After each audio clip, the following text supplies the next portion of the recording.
Yo, sinenkinga entshasha sanibonani ngizwe kuthiwa the truth shall set you free. So lalela mntu omnyama. Ladies and gentlemen, boys and girls, ngiyayiqala nje. Do you remember our fellow brothers and sisters that left South Africa claiming ukuthi thina, the black community, siyabahlukumeza? Oh, Nkosi yami. They are now living in America. Oh, Mongcwele. And inkinga seyiqalile. Talk to us about the conditions some of these refugees say they are experiencing, because the administration made it seem as if they were being prioritized. They are a special group. Good morning. Thanks so much for having me on. Yes, I spoke to 10 South African refugees who told me that they came to the U.S. hoping for a better life, a better situation, just as other refugees.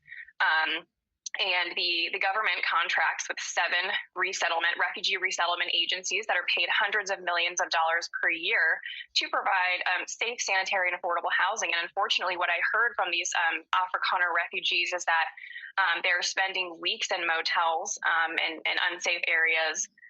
They're being offered housing that is full of mold, apartments that are full of mold in expensive areas. So each refugee is allotted $2,000, and all of that has been going to rent. So they're really left with nothing.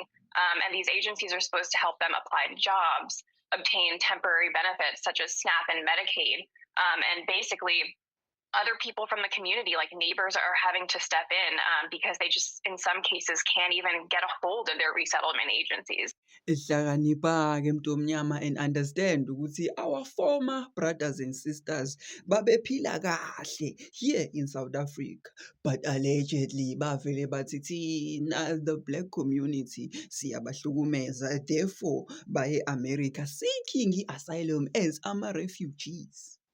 And they were allocated umuzi abazohlala kuwona, they were given imisebenzi, kodwa manje inkinga seyiqalile because bathi lo muzi abanikwe wona umoldi uney'nkinga, shuthi unamagundane namakokoroshe, shuthi iy'ndonga ziyawa. Yes, understand ukuthi akugcini lapho bayagula and they cannot afford medical aid. Oh, Nkosi. You asked refugee groups about these issues with the resettlement process. What are they telling you? How common is this? Well, from what I could tell, there is an entire network of people as they come. People I spoke to came as soon as 2 weeks ago.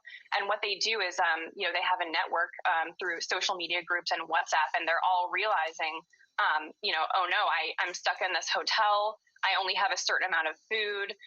They don't have transportation.